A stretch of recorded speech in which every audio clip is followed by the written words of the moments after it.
Neste vídeo eu vou mostrar para vocês como você pode girar uma foto que você tirou na galeria de fotos do smartphone Galaxy A05. Você vem aqui na galeria de fotos, pode ver, eu até selecionei essa foto aqui, está de ponta cabeça. Aí se você quiser girar, você seleciona esta opção aqui de editor. Ele vai abrir aqui nessa opção algumas ferramentas que você pode estar utilizando. Aí é só você apertar aqui, você consegue girar as fotos. E depois, para você salvar, é só você apertar aqui em salvar e pronto. Agora eu já consegui girar a foto.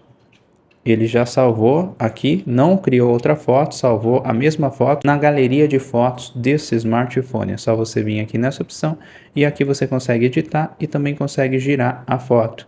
Depois é só apertar aqui para salvar. Eu não consigo salvar, pois ela já está assim. É esse vídeo rápido, essa dica que eu queria mostrar para vocês. Não esqueça do seu like.